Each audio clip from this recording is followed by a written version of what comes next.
14/5/2025 વિતરણ પ્રથામાં અચાનક કોઈપણ જાતની જાણકારી આપ્યા વગર ફેરફાર કરવામાં આવ્યો।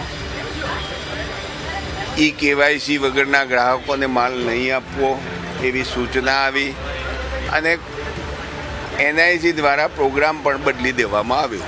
પરંતુ સરકારમાં બેઠેલા પદાધિકારીઓ આ વાત સમજવા તૈયાર નથી।